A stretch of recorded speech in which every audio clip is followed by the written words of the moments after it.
Partai Persatuan Pembangunan atau P3 menyebut menyiapkan jabatan strategis di struktural partai untuk Sandiaga Uno yang akan diumumkan resmi sebagai kader Partai Ka'bah dalam waktu dekat. Meski belum memastikan, P3 menyebut masih ada kemungkinan nama Sandi akan diusulkan sebagai nama cawapres dari Ganjar Pranowo. Seberapa besar kemudian peluang tersebut?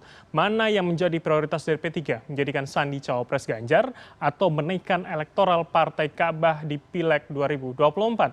Dan untuk menjawabnya sudah bersama kami melalui sambungan di luar studio, Ketua DPP P3 Ahmad Baidowi. Selamat malam, Mas Awi. Assalamualaikum. Waalaikumsalam, selamat malam Bram. Baik, langsung saja. Jadi jabatan strategisnya ini apa? Strategis dalam arti hanya untuk pemenangan Pileg atau kemudian strategis untuk bisa juga memenangkan Ganjar begitu Mas Awi? Ya, namanya jabatan strategis berarti cukup strategis. Artinya di atasnya ketua DPP lah, kira-kira begitu. Tetapi bukan ketum, sekjen atau bedung. Nah, apa itu tentu nanti Pak PLT Ketua Umum Pak Mardiono yang akan mengumumkan. Kalau tadi dikatakan apakah ini fokusnya Pilpres atau P3 sebagai partai politik di parlemen, tentu target pertama adalah menaikkan kursi di DPR dalam artian bisa lolos parliamentary threshold. Yang kedua, bisa sama-sama mengantarkan Pak Ganjar Pranowo sebagai Presiden Republik Indonesia yang terpilih pada Pilpres 2024 mendatang. Tentu semuanya itu kan tidak bisa dilakukan secara tiba-tiba, tetapi harus melakukan langkah-langkah politik agar tujuan yang diinginkan oleh Partai Persatuan Pembangunan itu tercapai. Baik, Nah, Mas. bergabungnya Pak Sandiaga Uno itu diharapkan untuk itu. Baik, Mas Awi, saya ingin fokus dulu. Anda tadi mengatakan di atas Ketua Umum DPP begitu. Artinya apakah ini majelis pertimbangan menjadi salah satunya? Bukan, maksud saya itu di atas Ketua DPP. Saya kan Ketua DPP. Oke. Nah, ya kalau di atasnya Ketua DPP apa kan kira-kira begitu. Tetapi bukan Ketua Umum, bukan sekjen dan bukan bentuk. Tapi cukup strategis lah posisinya nanti. Insya Allah itu pas dengan portofolio yang dimiliki oleh Pak Sandiaga Uno sebagai tokoh nasional. Beliau juga pernah menjadi calon wakil presiden di 2019 dan juga pernah menjadi wakil gubernur DKI Jakarta. Oke. Saya ingin mencoba menafsirkan, tapi kalau dari tugasnya apa kemudian? Apakah memang untuk mendongkrak elektabilitas nanti pada saat perolehan di Pileg? Ya, dua hal tadi itu, karena P3 sebagai partai politik memiliki target lolos parliamentary threshold dan kursi DPR-nya naik. Yang kedua, sebagai partai politik yang mengusung Pak Ganjar Pranowo, diharapkan juga bisa menyukseskan Pak Ganjar pada pemilu presiden di 14 Februari 2024. Oke, lebih eksternal begitu ya, Mas Awi ya, dan juga sebagai vote gather begitu ya? Ya, dua hal itu yang menjadi tanggung jawab yang harus dijawab oleh P3 hari ini, termasuk kader P3 siapapun pengurus pasti memahami dua tugas utama itu. Oke, baik. Nah, kemudian belum ada kepastian apakah kemudian nama Sandi akan diajukan, walaupun kemudian PDP mengatakan mempersilahkan begitu. Nah, ini apakah memang nama Sandi ketika sah nanti menjadi kader akan langsung dimajukan sebagai cawapres kader P3 untuk Ganjar Pranowo begitu?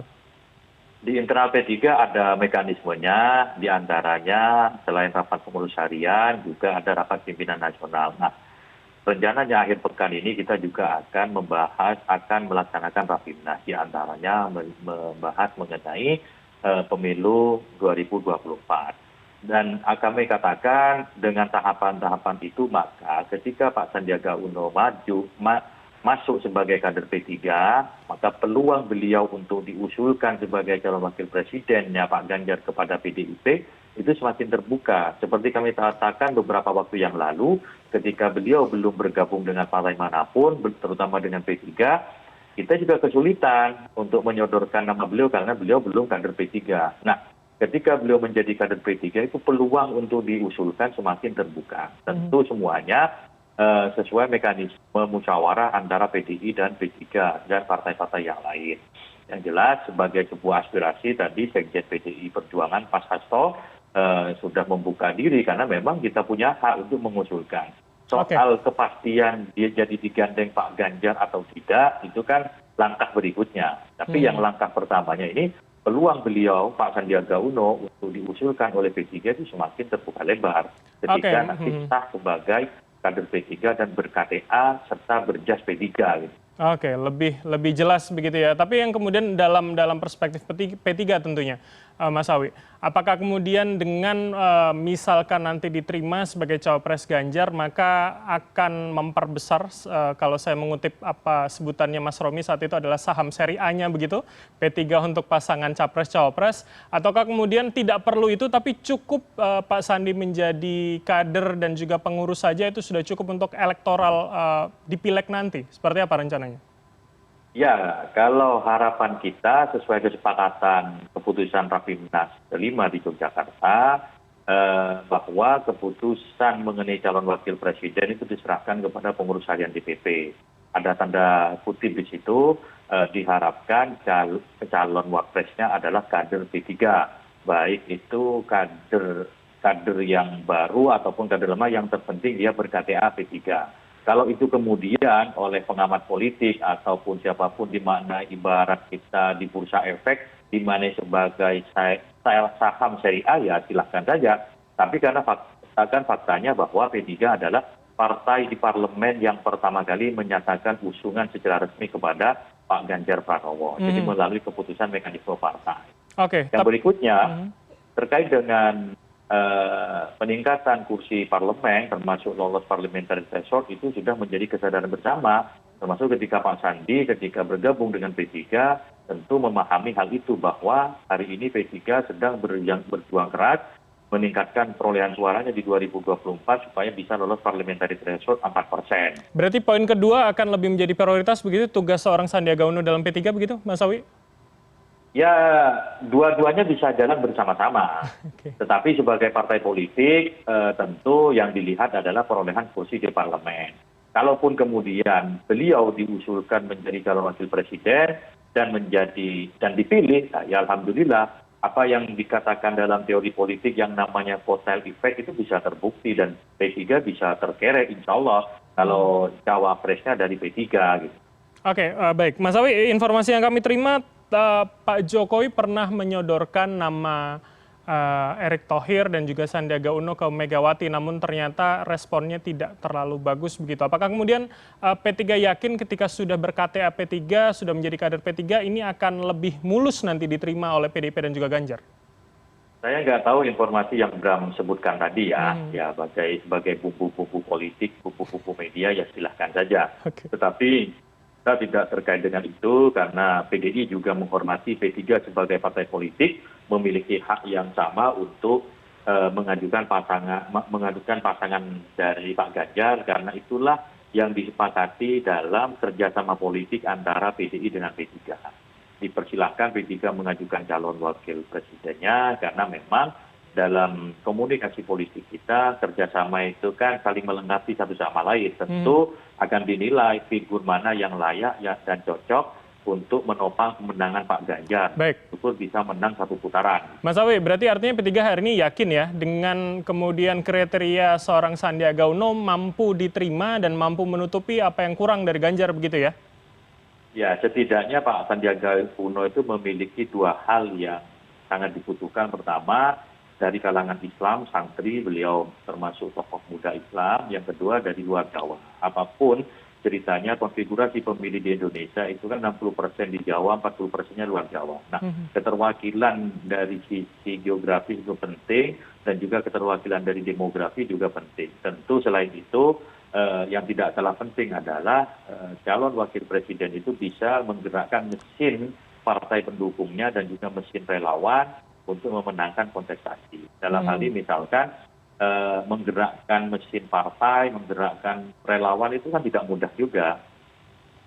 Oke, berarti hingga saat ini masih kemudian yakin begitu ya, ini menjadi kriteria yang cocok dan dibutuhkan. Nah ini kemudian saya ingin masuk pada apa yang kemudian disebutkan Ade Armando beberapa hari terakhir adalah soal adanya kontrak politik yang mengatakan salah satu poinnya adalah penentuan cawapres dari Ganjar akan ditentukan oleh PDIP dan juga ketua umumnya. Apakah kemudian hal tersebut masih meyakinkan begitu bagi P3 bahwa nama Sandi yang akan kemudian diterima? Ya, Pak Ade Armando sebagai seorang akademisi yang hari ini mencoba menjadi politisi tentunya paham dengan yang namanya konstitusi negara kita, bahwa penentuan kabinet itu merupakan hak prerogatif dari presiden. Cawapres, Mas Awi. Iya, cawapres juga. Yang disebutkan juga kabinet dan seterusnya gitu. Nah, yang disebut Ade Armando itu kalau nggak salah juga kabinet-kabinet. Dan saya kira itu sesuatu yang apa ya, saya ragu terhadap informasi itu.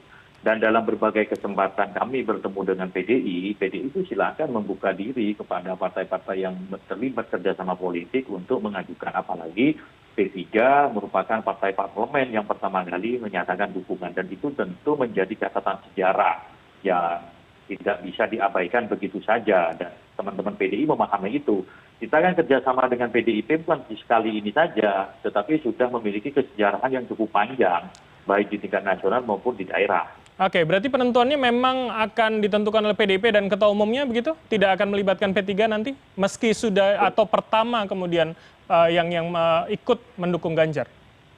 Ya, berdasarkan komunikasi terakhir ya akan dibahas bersama, dimusyawarahkan. Bahasa musyawarahkan kan musyawarah antara PDI dengan partai yang lainnya.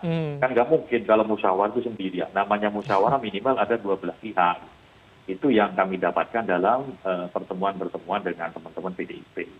Baik di kantor PDIP maupun di kantor P3, termasuk juga ketika kita berbincang-bincang dalam peresmian kantor relawan di Jalan Diponegoro 74. Baik. Oke. Mas Awi, kemudian hari ini kita tahu kemarin PAN sudah bertemu, meski belum ada deklarasi bersama begitu dengan PDIP, menyodorkan nama Erik, bahkan Perindo ini menyodorkan nama juga misalkan seperti Tuan Guru Bajang. Nah, dari nama-nama ini, kriterianya kan hampir-hampir mirip dengan apa yang kita bahas di awal tadi. Apakah kemudian masih yakin ini peluangnya akan lebih besar nama Sandiaga Uno dibandingkan paling tidak Erick Thohir misalkan? Ya, selain soal yang saya sebutkan tadi, keterwakilannya juga harus diukur. Dalam hal ini misalkan kalau P3 kan mewakili kelompok Islam tradisional. Dalam hal ini mayoritas keluarga besar Nahdlatul Ulama ada di P3. Di P3 komponen Nahdlatul Ulama itu mayoritas di internal P3.